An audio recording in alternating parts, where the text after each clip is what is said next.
Airlines की रोज़ाना की खबरों में आपका स्वागत है। आज की इन खबरों में हम आपको एयरलाइंस की कुछ बड़ी खबरें बताने वाले हैं। तो चलते हैं एयरलाइंस की पहली खबर जान लेते हैं। पहली खबर आ रही है यूनाइटेड एयरलाइंस कंपनी की तरफ से। यूनाइटेड एयरलाइंस कंपनी अमेरिका के शहर सैन फ्रांसिस्को से बेंगलुरु के लिए अपनी पहली लंबी दूरी की उड़ान शुरू कर रही है। इसके साथ ही सैन फ्रांसिस्को से बेंगलुरु की यह पहली उड़ान होगी। आपको ये बताना चाहेंगे कि इसके लिए United airlines company special Boeing 787 operate करने वाली है। इस उड़ान को पूरा करने में तकरीबन 17 घंटे लगने वाले हैं। दूसरी खबर आ रही है सिंगापुर एयरलाइंस की तरफ से। सिंगापुर एयरलाइंस नवंबर महीने की अपनी उड़ानों की लिस्ट जारी कर दी है। यहाँ पर सिंगापुर एयरलाइंस नवंबर महीने में अपनी कुल कैपेसिटी की 11% पर ऑपरेट करने वाली है। इससे पहले अक्टूबर महीने में सिंगापुर एयरलाइन कुल कैपेसिटी की केवल 8% पर ही उड़ानें ऑपरेट कर पा रही है।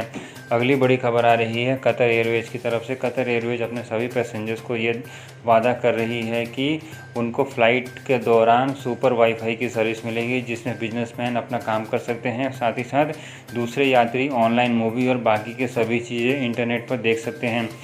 कतर एयरवेज इस समय दुनिया में सबसे ज़्यादा फ़्लाइट ऑपरेट करने वाली कंपनी बन चुकी है। अगली बड़ी खबर आ रही है एयर इंडिया एक्सप्रेस की तरफ से। एयर इंडिया एक्सप्रेस यहाँ पर यूएई से भारत के शहर विजयवाड़ा के लिए एक स्पेशल उड़ान को ऑपरेट कर रही है। एयर इंडिया एक्सप्रेस की ये नई उड़ान 16 सितंबर को दोपहर 12 बजे चलने वाली है। जो पैसेंजर्स भी इस उड़ान के माध्यम से आना चाहते हैं वो सीधा एयर इंडिया एक्सप्रेस की वेबसाइट पर जाकर बुकिंग कर सकते हैं। इसके अलावा एयर इंडिया एक्सप्रेस दुबई से भारत के और भी दूसरे लोकेशंस पर सर्विसेज दे रही है। जिसकी ज़्यादा जानकारी के लिए आप एयर इंडिया एक्सप्रेस की वेबसाइट पर विजिट कर सकते हैं। अगली बड़ी खबर आ रही है बहरीन से। बहरीन से भारत के लिए अब तक 75 उड़ानें ऑपरेट हो चुकी है। सभी उड़ानें वंदे भारत मिशन के माध्यम से भारत में आने वाली हैं। इसकी ज़्यादा जानकारी आप बहरीन की एम्बेसी जो कि भारत में है उसके ट्विटर हैंडल अकाउंट पर जाकर देख सकते हैं। ये यहाँ पर नई उड़ानें रोज़ाना बेसिस पर आ रही हैं। अगली जानकारी ले लेते हैं कुवैत की तरफ से। कुवैत से वंदे भारत मिशन 6 के तहत नई उड़ानों की लिस्ट जारी कर दी गई है। ये नई उड़ानों की लिस्ट आपको स्क्रीन के सामने दिख रही होगी।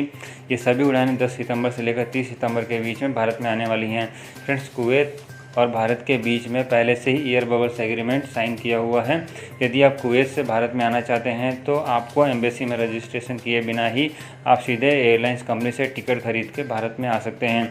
अगली बड़ी खबर आ रही है मॉस्को से। फ्रेंड्स, एमिरात मॉस्को से दुबई के लिए सीधी उड़ान शुरू कर रही है। ये नई उड़ान 11 सितंबर से शुरू हो रही है। इसके साथ ही एमिरात दुनिया के 85 डेस्टिनेशन पर अपनी उड़ानों को शुरू कर चुकी होगी।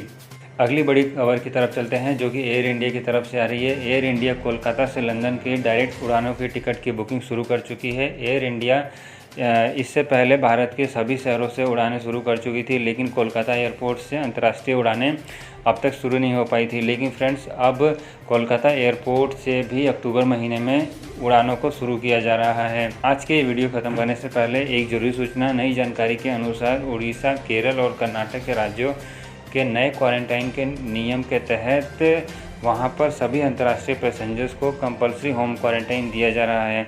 तो यानी कि यदि आप इन 3 शहरों में आने वाले हैं तो आप बिना किसी टेंशन के आ सकते हैं। आपका सीधा होम क्वारंटाइन ही मिलेगा। लेकिन यदि आप इन 3 शहरों के अलावा किसी अन्य शहर से बिलोंग करते हैं तो आप ट्रैवल करने से पहले क्वारंटाइन का अप्रूवल ले लें। यदि आपको नहीं पता क्वारंटाइन का अप्रूवल कैसे लेना है तो आप वीडियो के डिस्क्रिप्शन बॉक्स में दिए लिंक पर विजिट कर सकते हैं। वहां पर इसकी डिटेल जानकारी है। फ्रेंड्स, आज के इस वीडियो में बस इतनी जानकारी थी। वीडियो हो सकता है आपको अच्छी लगी होगी। वीडियो थोड़ी सी भी अच्छी लगी होगी तो दूसरे लोगों तक ज़रूर शेयर करें।